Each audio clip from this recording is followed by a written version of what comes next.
Hello and welcome to Artifacts, a monthly magazine on the arts in Minneapolis, brought to you by the Minneapolis Arts Commission and the MCDA Office of Arts Economic Development. I'm Phill Lindsay, your host. We've got an exciting show with you.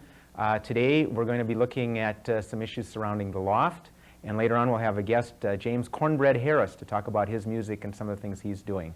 But first we're going to talk with Susan Broadhead from the Loft. Susan, welcome. Hi, Phil. Thank you. It's nice to have you here. It's good to be here. Now, you're the executive director of the Loft. Mm-hmm. And tell me a little bit about the history of the Loft, how it started, where it started, It and what it started does. in the mid-'70s. Mm-hmm. It was started by a group of poets, actually. And at that time, there wasn't anything like what the Loft is now, what we call a literary center. So there weren't really any models to follow, but these poets knew that they wanted a place where they could read, have readings for themselves and for the public, and also do some workshops and classes and so on. So they found a friendly bookstore owner by the name of Marley Rusoff, who allowed them to use the loft space above her bookstore, which is why it was called the Loft. Okay. Yeah. And they were there for several years and then moved to another location in Dinkytown, where the bookstore was. And there they had an old house for a while, and the coordinator, they had graduated to the point of having a half-time staff person who lived in the house, and the classes were held in her living room. Well, that's fascinating. Yeah. Now, was this still primarily poetry, or were they getting Well, into they fiction were and beginning prose? to have some classes in fiction writing. I mean, it took a little while, but they began to include fiction writers. And Fascinating. so after a couple of years there, they then found a location over in South Minneapolis on Chicago Avenue. And this was an old restaurant called Modern Times that had then been a cleaning establishment for a while. And then when the Loft moved in, went back to being a cafe on the ground floor, and the Loft was on the second floor. So you were back up to being a Loft again. Yeah, Mm-hmm. although we ended up in the basement in our next move. So, but there, it was just a really small place again. There was no heat up there. At first they had a wood stove, and the teachers and students had to stoke the stove That sounds pretty to rustic. keep it warm while I mean, they you've were gone having from a classes. Loft to a garret here. Yeah. Yeah.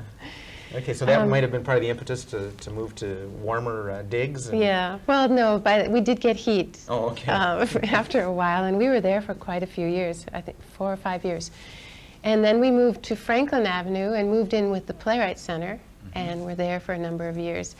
And all that time, during all that time, the programs were growing and changing. Our membership was increasing, growing from a very small membership of 100 people or so up to 2,000 today. That's what you have these days, 2,000. Now, tell me a little bit about who comes to Loft events and programs. I understand they're from all over the metro area, probably around Minnesota. And around Minnesota. People come great distances to take classes. I'm really amazed. And we are offering more and more classes off-site and in places like Stillwater and St. Cloud and so on, to try to make it easier for people to get a writing class, because there's so much interest and desire from people to be able to take writing classes. The range of people is very broad. It's people who want to use writing in their lives. And some people want to use it for their own personal reasons, and other people aspire to become writers in the professional sense. So all of those people will find themselves in classes together. The classes are taught by practicing writers. There's very much of a guild atmosphere at the Loft, of practicing writers learning from other writers. What are some of the classes? What example of a class or a couple that someone might sign up for? Well, we have classes in sort of different levels of development, from beginning to intermediate to advanced classes in many different genres now.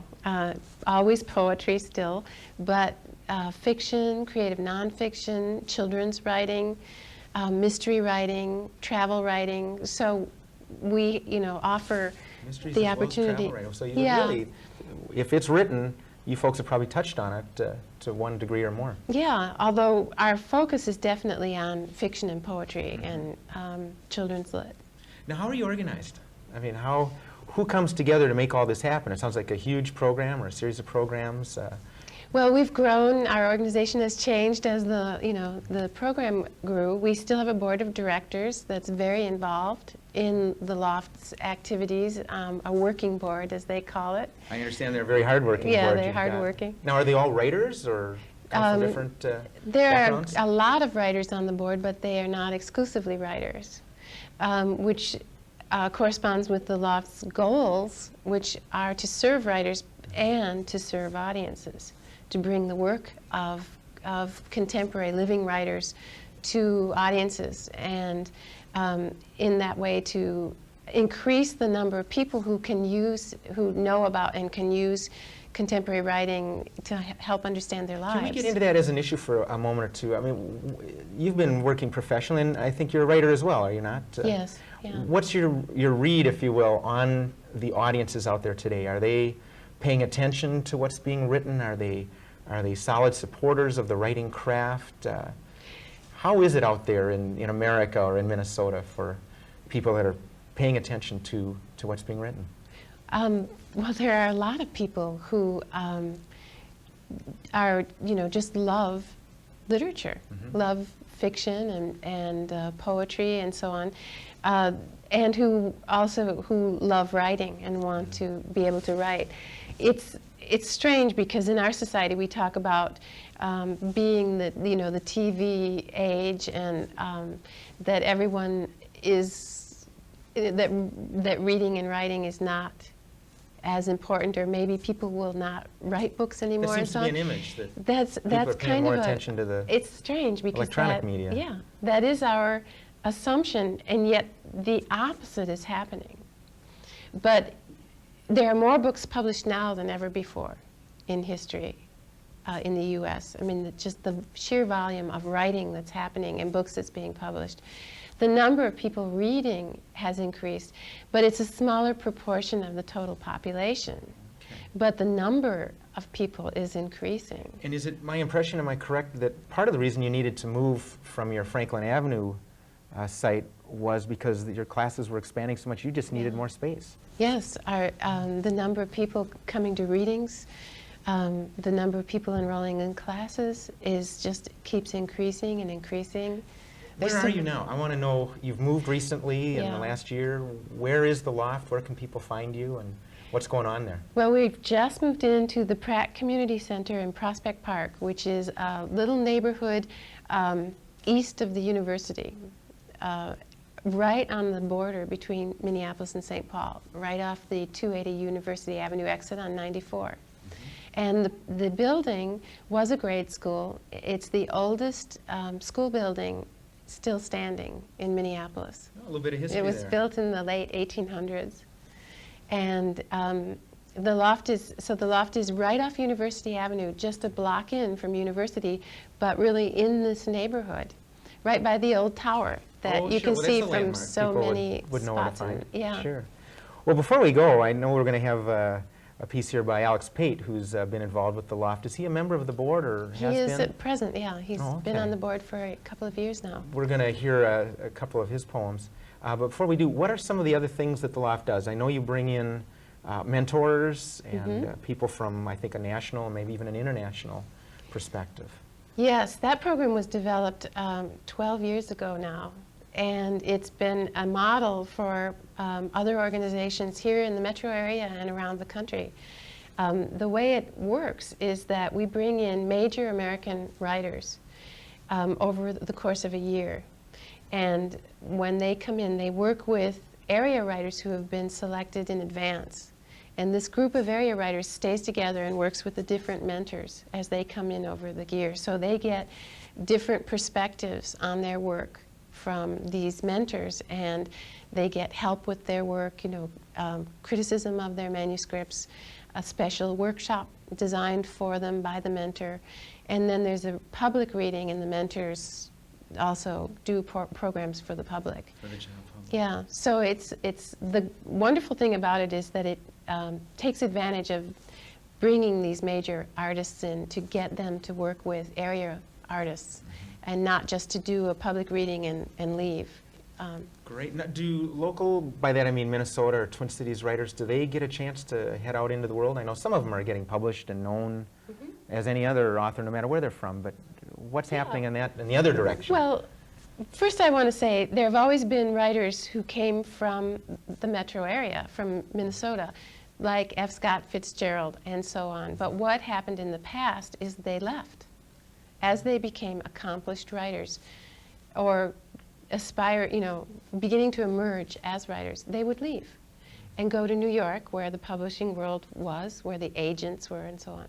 One of the things that the Loft has done is made it possible for the writers to stay here and have a stimulating environment for themselves and not be so isolated.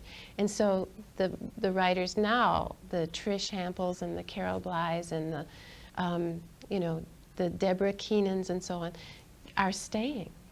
And we've always produced writers, but they've left. Now we're producing writers and they're staying. I think that's been true of a couple of disciplines. Yeah. And now you've really helped to build a community for them to stay in. Yeah, and they become nationally known, and they go around to other places, but they come back here, and they live here and center their lives here, which is great because that means that what they're creating is expressing their Minnesota experience. One last quick question. Do you think, in addition to the good work that the Loft is doing to build that community for them, is technology a part of this as well? I mean, do people not have to go to New York because we've got technology that allows the transmission of documents or the printed word, or is it really the sense that this is the place they want to be to keep them here? I think it's the sense that this is where they want to be. It is. Technology does not play such a big part in terms of literature. I mean, the manuscript always has been able to be mailed to New York, Right. 15 years ago and 25 years ago, as well as now. And so it's not the changing technology, I don't think.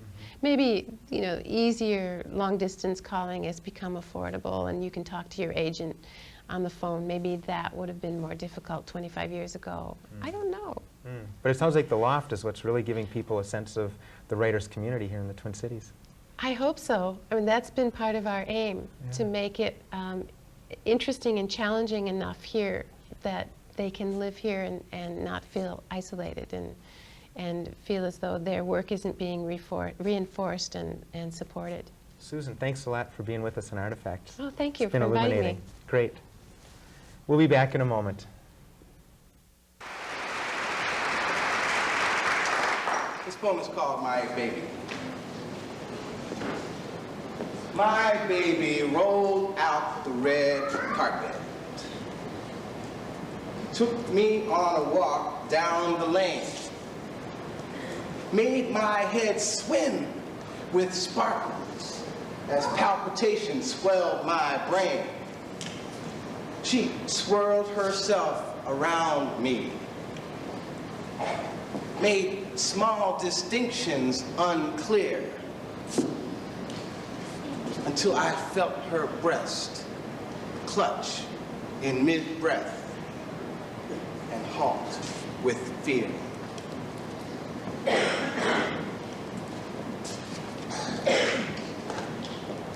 This is called tan. 1950s. Not the kind of tan you would think of.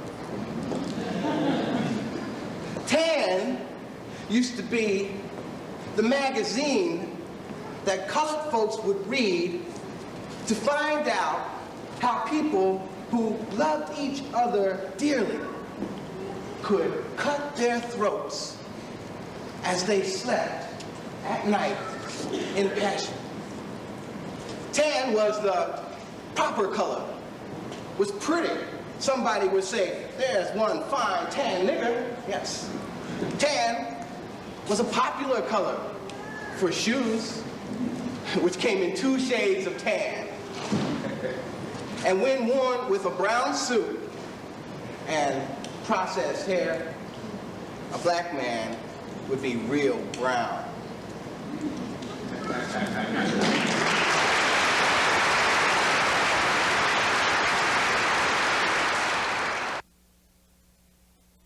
That was Alexs Pate, a Minnesota writer who works with and serves on the Loft Board of Directors.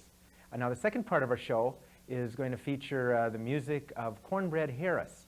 He's been active in the Nokomis Jazz Workshop lately. He performs at the Public Housing High Risers program and has been performing and teaching music in the Twin Cities for over 40 years. So we'll get to listen to a little of his music right after this art fact.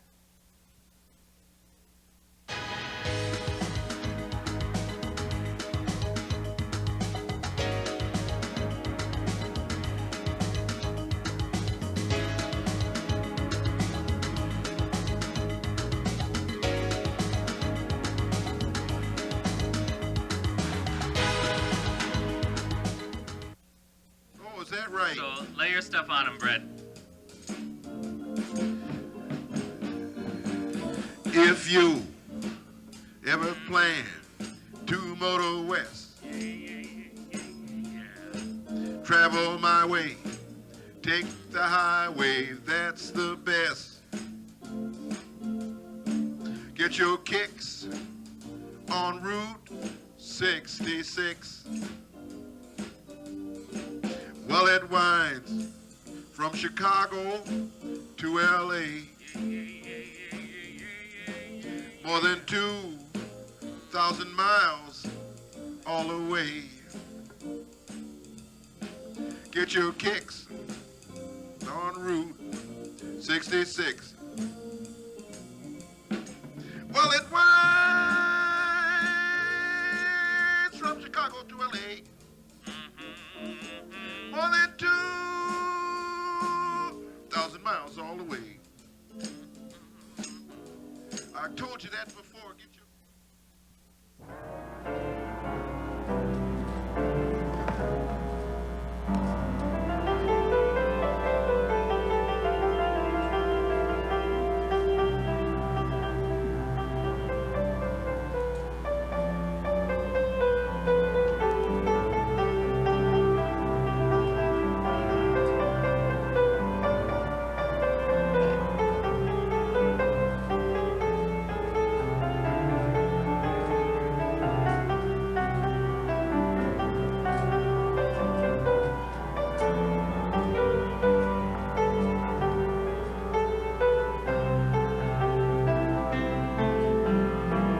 Roll out the barrel, we'll have a barrel of fun. Roll out the barrel, we got the blues on the run. Sing boom torero, sing out a song of good cheer. Now's the time to roll the barrel, 'cause the gang's all here.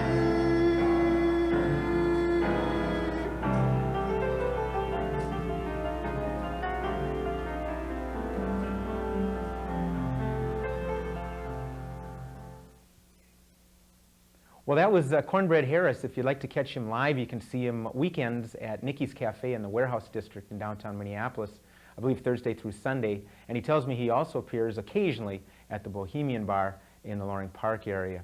Now, I've got a little information here from the Arts Commission, 2 announcements of interest.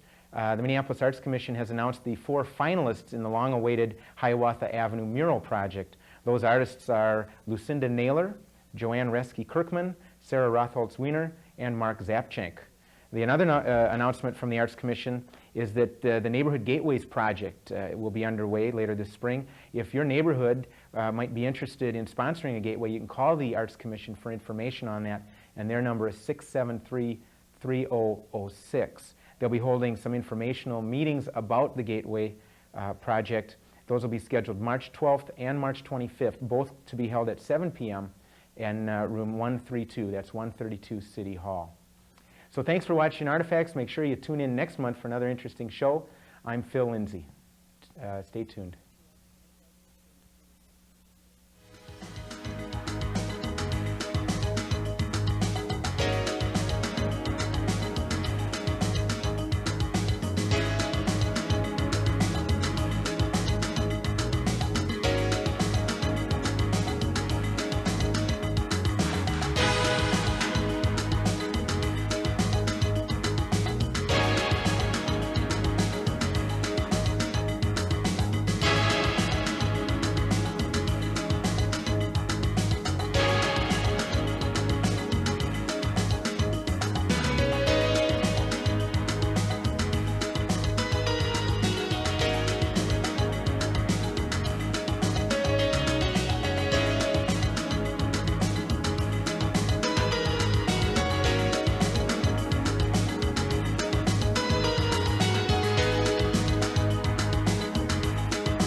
Is that a rap?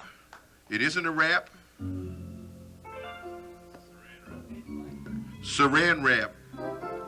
We want to tell you one more time that we're the Jazz Workshop at Nokomis Community Center, 348-8027. Come by, sing, play, jam, smile, dance with us. I pledge allegiance to the workshop. South Minneapolis. Nokomis Park. Just a little ways in from the crosstown. Did you say that? Yeah.